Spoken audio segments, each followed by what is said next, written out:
Hey, everybody. Welcome to Ed and Ken's mini podcast. This podcast, in case you haven't figured it out, is for realtors and real estate agents, anyone in the real estate community. I think that we're bringing value to both loan officers and real estate agents anywhere in the United States. And I feel like, Ed, it's important for me to say that, right? Like, I always got confused when Pizza Hut and Taco Bell got together. And I'm like, is it a Pizza Hut? Is it a Taco Bell? Like, nobody ever communicated that to me before they made the decision. Like, I felt like I need some explanation as to why Pizza Hut and Taco Bell were being sold under the same roof. And I feel like that's what today is about. I'm here to tell everybody, yes, Ed's Pizza Hut, I'm Taco Bell.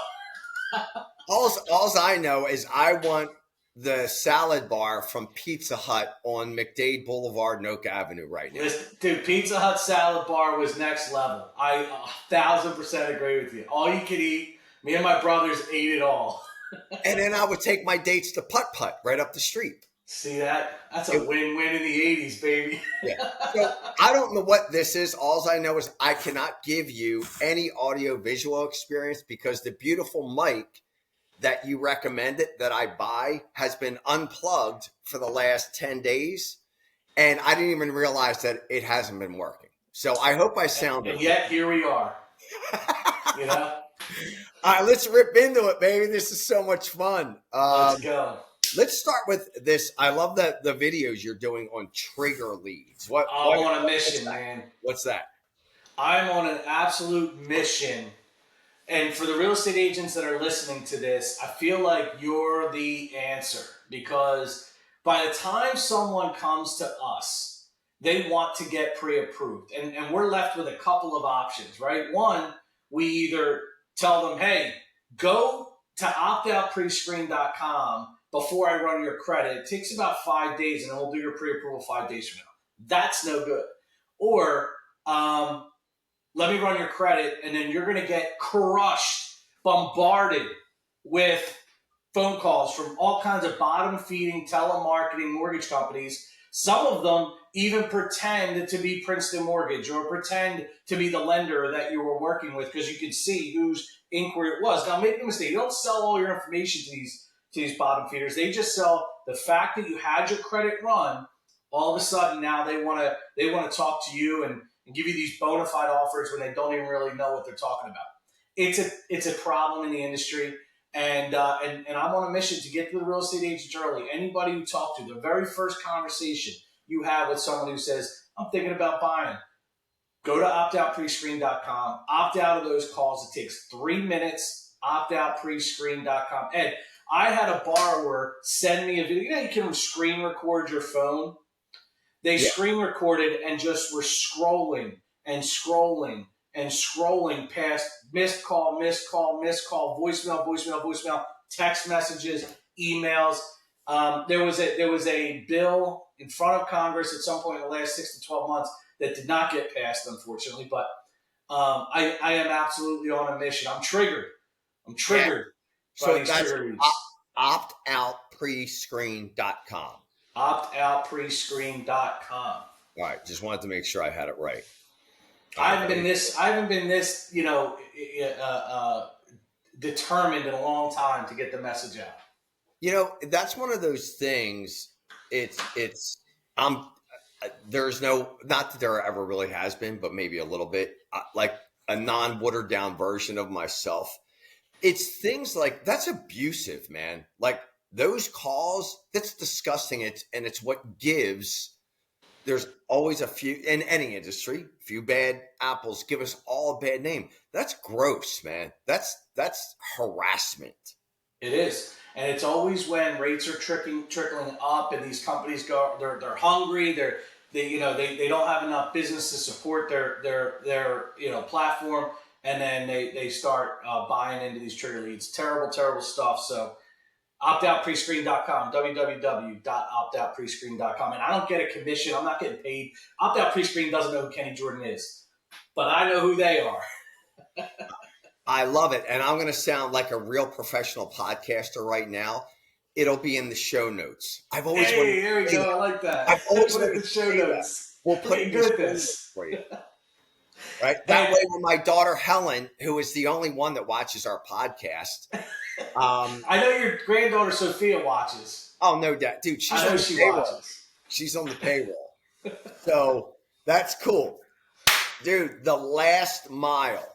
Yes, this is a topic we've been talking about here at Princeton for a while, and I thought this would be a great topic for you and I. With automation, AI technology, the evolution of the real estate agent's job. Go back to the early 1990s, right? The job has evolved and it's continuing to evolve. It's going to evolve again. But one of the things that's always helped agents stay relevant, stay successful is what we call the last mile. And the last mile is owned by the realtor. And in our world, the last mile is owned by the loan officer. And what does the last mile look like for a real estate agent? What does that mean to own the last mile? First of all, we do have to start recording the pre-recordings, because the pre-recordings we're into it. So let me get back there, because it was There's no more cursing though. We name calling. We got to get that out of our system. Dude, I have a built-in confessional right here. So I just step off our podcast into the confessional. I'm good. Not that I have Catholic guilt or anything. All right. Right. So the last mile, it's a relationship, man. And that's not a cliche. So what do relationships need? What are the ingredients? And it doesn't matter if it's personal or professional. And by the way, this is part of my B5 method. Build your brain, build your body, build your business, build your brand, build your bonds. And the bonds are the relationships, whether they're with your significant other, your spouse, your kids, your business partners. And the reason why you and I are in business together is because, number one, I trust you. Number one, you come through all the time. Number three, and this is like really, if we're going into, I'm not going to go down the rabbit trail of masculine and feminine energy. I feel safe and protected that I'm in business with Ken Jordan Princeton Mortgage. So the feeling, it's all psychology. The last mile is, and by the way, this isn't like manipulation. This is, the agent has to make sure that through collaboration and communication, their client feels seen, heard, protected, taken care of. You know what's interesting? And of course, that is a given, is that the transactions moving forward, they're being represented at the highest level, the fiduciary responsibility, all that's a given. But it's that last mile where they walk away. We were talking about this. Here's an example. The wedding, right? So you're going to get married and you want to pick a venue, and you go in, you do the food tasting, you look at the ballroom. It's amazing. It's overlooking the water. Oh my gosh, it's crazy. There's actually sailboats that go by during the ceremony, and it's like amazing. And the doves fly and whatever, all the stuff, right? It's like, oh my God, here's my $200,000. It's unbelievable. The day of the wedding, the food takes an hour to come out of the kitchen. Oh, all of a sudden, it's a big letdown. That's the last mile. Or, there's many examples I could give with that. I think it's a great one, is delivering on what you say you're going to do. And here's where automation can actually hurt you. And we've seen it, where you have a fantastic auto communication platform, which, okay, I'm all for auto communication in certain stages of the real estate transaction and or the mortgage transaction. But if your platform is flawed and they're getting messages that are automated that don't make sense, where all of a sudden they think the automation is more important to you than the effectiveness of the communication, you shoot yourself in the foot with automation, right? So the last mile is not just, we don't mean just the last 20 minutes of the transaction. We mean also making sure that if you're going to utilize automation, that the automation is effective and relevant information at every stage in the process, right? Because you're trying to use automation to elevate the experience, not to create questions and And when the second you send an email that doesn't make sense, that's not relevant to the situation, you shot yourself in the foot, right? So utilizing the technology correctly, designing the technology correctly, all of that is last mile stuff. That's the reason you won't, as a real estate agent, be replaced. Yeah, and I'll say, like, with that, I'm thinking last mile and first mile. So you and your wife come into my restaurant, I'm your server. I'm waiting on 12 tables right now. If I just walk by, put 2 glasses of water down in front of you and your wife and say, hey, my name's Ed, I'm going to be taking care of you tonight. I'm just going to let you know I'm really backed up right now, but I'm going to have bread and here's some water. What can I get you to drink? And then I'm going to be back. It might be 15 minutes. Are you guys okay with that? What are you going to say? Well, I'm going to say yes, okay, or no. If I'm in a hurry, then at least you'll know. The communication. Yeah, the communication. Yeah. Last mile, first mile. Now, Yeah. there's another part of the last mile concept that we've been working on lately, and I think this goes for real estate agents too, is that you're building these relationships. You have your past customer database, and the whole holy grail of both industries is to build the referral book, the amount of people that know you, like you, trust you, and want to give you opportunities. And as you put new folks into that book, I'll speak from a loan officer's perspective first. You're out there, you're meeting with real estate agents, you're communicating with them early on in the process. We like at Princeton, we like to do one-on-ones to learn what is it that you're doing, how do you operate your business, how can we be helpful, and then you get through, and then like sometimes it's just crickets from there, right? So I get loan officers ask me all the time, what do you do then, Ken? What's your process after you go through the dating, let's say, and now you're waiting for that first opportunity, it never comes. What's missing there, Ed, for a loan officer to ask that question from a real estate agent's perspective?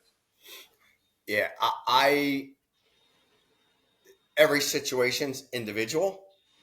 So the way that I'm looking at the relationships that I have with the Inspired Tribe, with my real estate tribe, I'm putting together an ecosystem where we literally feed each other's families. So, and that doesn't mean like a lead for a lead, and just of course we're all professionals, we're all RESPA compliant. Like, let's just get that weirdness out of the way. Mm-hmm. What I mean by that is, it is, Tony Robbins calls it pitching and catching. Every time you and I are together, we pitch and catch, right? We're making deposits and withdrawals, deposits and withdrawals, deposits and withdrawals, deposits and withdrawals constantly. No one can have a one-sided, again, I'll just go back to relationship, right? Where we're literally putting in the effort to make each other's lives better. And a lot of times that happens with leads. Now, if this is the way I handle it, if we have this ongoing relationship, and I'm looking on, it seems like I'm making an awful lot of deposits and I haven't gotten one withdrawal. Communication is just clear. I'm just going to say, hey, Sally, just looking to see where we stand as referral partners in our ecosystem. That's it. I want to find out where my partner stands, right? And I have, this is real life, man. Like, yeah. I know for a fact,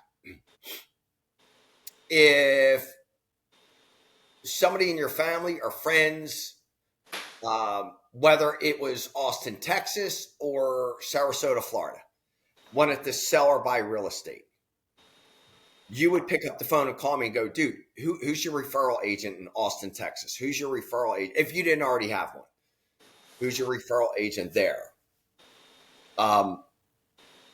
You can count on me for that, right? I'm not going to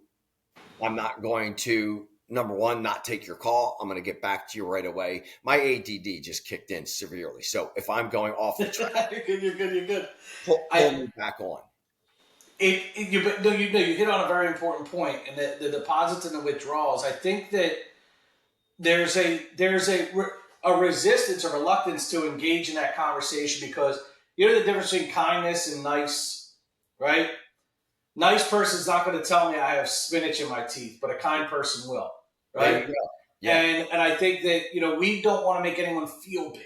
So it's like, hey, like how do I say I've been making all these deposits, not getting any withdrawals? Like there has to be a way to say it. But I think that if you rely on your intention in this case, if you're just intentional about two things, letting them know you want to build that relationship, right? Letting them know that you're open to receiving opportunities. And I think that that's kind, especially if in the busy world, everyone's busy. I have homeowners insurance agents that reach out to me that I could refer business to. And I get busy and I forget sometimes. It's not that I don't want to send so-and-so an opportunity. It's just that I get busy. And I think that the magic is understanding kindness and nice. Mm-hmm. Kindness is saying, hey, I know you want to give me opportunities. I know you're busy. And if you don't want to give me opportunities, hey, let's get that out in the open, right? And that's okay too. It really, really is. But if you do, I want to remind you that I'm here if you need any help. And I think that conversation can go a long way as long as you realize you're being kind. And it's not, and yes, they might actually feel bad. Believe it or not, they might feel bad. But that's okay, right? That's okay because you're giving them that opportunity to make it right or move on. Is that fair? Like, do you think that's the approach? Clear, respectful communication. Again, just like any relationship. It's just like, hey, I'm really sorry, but I don't have interest. Okay, cool. No harm, no foul. I wish you all the best. However, I'm going to stop. I love the go-giver mentality. Yes. Right? And it's very authentic. You can come to any training that I have for free that I'm doing over here. But what's going to stop is the one-on-one value adds. That's what's going to stop. My energy will no longer be being poured out to you directly. That's what's going on. Right.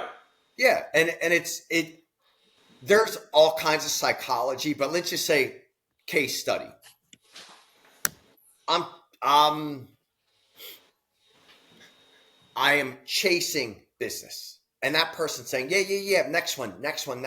If I chase that agent for their business for 2 years and I haven't gotten a deal, now I'm going to go deep like I always do. What's going on inside is number one, I'm not sticking up for myself, leads to low self-esteem, low self-belief.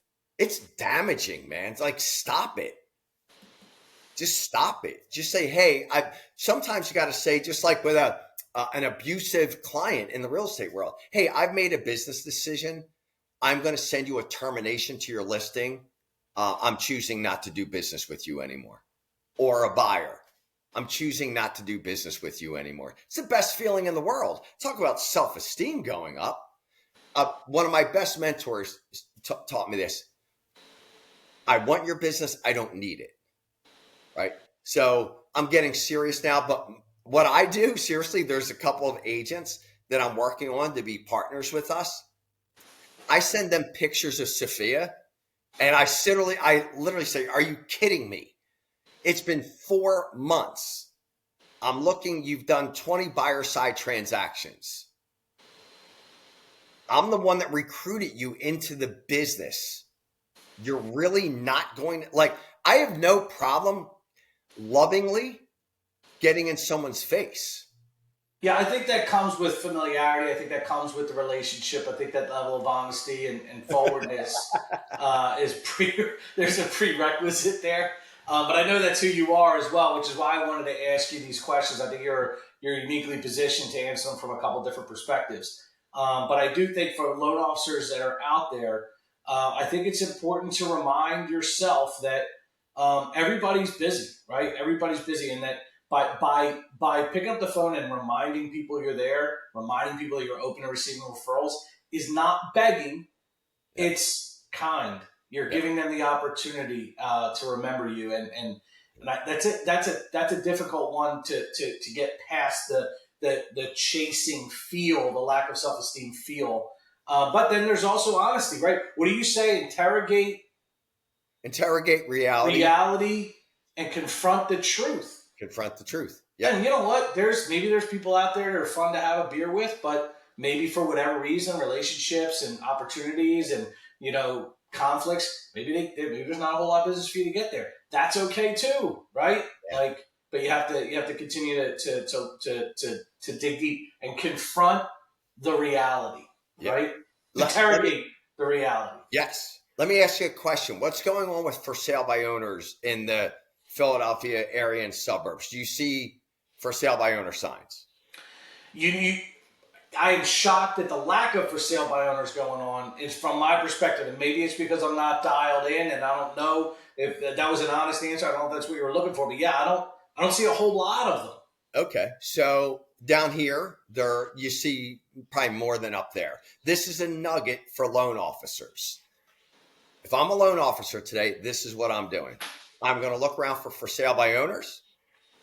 It says for sale by owner, the phone number. I'm going to call and I'm going to say, this is Ed Fordyce with Princeton Mortgage. First of all, I don't want to show your house. I don't want to sell your house. I'm not a real estate agent. I never want to be one. Tell me a little bit about your house, because I may have some buyers that will be coming in through some of my real estate. Tell me about it. What's going on? What can I do to help you market it? Is it okay if I share it on my social media? Great. Now I'm going to take a picture and the address. After a month, I'm going to check back in with them. Has the home sold yet? Okay, what do you think is holding it back? Okay, great. I have some experts in the area. If you ever want to interview an agent, I have vetted them. They're great. That's what I would do as a loan officer right now in a market that has some for sale by owners in it. Loan officers, if you're still listening at minute 22, congratulations. You just got a nice little nugget there. Yeah. All right, and what's our action item for the week? My action item is I'm starving. I need to eat something right now. So the action item of the week. Oh my lordy, that's so freaking good. This is what I would say. The action item for the week is real simple. We're going old school Brian Buffini, whether you're a loan officer or you're a real estate agent. Actually, I have two action items. Create 3 raving fans or strategic partners. And there are people that you're going to say, hey, I'm looking to create some strategic partners, Ken. I'm going to promote your mortgage business, right? Tell me some things that I can do to help promote that for you. Can I do a podcast with you? Can I interview you? Is it cool if I come to your office and do a video? By the way, this can be done at pizzas, clothing shops, nail salons, all of that. So create 3 strategic partners or raving fans. Love that. Number 2, whether you're a loan officer or a real estate agent, do yourself a favor. If not with me, do it with somebody else. Do a business audit. Get your expenses under control now. I just saved, I think it was $180 a month on things that I didn't even realize I was spending money on. A CRM that I haven't used in a year is $47 a month. Right? Your money. Yep. Amazing. Here's my action item of the week. If you're a loan officer, if you're a real estate agent, join the mission. Get on social media, pictures, text, video, whatever you got to do. Tell the world, optoutprescreen.com. Save your customers from the harassment of trigger leads. They're going to thank you. I promise you that if you don't do it, they're going to blame you. Yeah. Optoutprescreen.com. Go get it. I love it. Dude, you sound like you should be on an infomercial at 2 in the morning. I know. Optout3.com. Optout3.com. I know. I agree. Like I said, I'm not getting paid for this. Dude, next week I want to do optoutprescreen.com, but I want you to have like a big, like 1980s afro and a polyester suit and one of the big wide 80 ties from Carno O'Hara. I'll hit the thrift shop up and see what they have. All right, Ed. Have a great week. Yeah, man. Too much fun.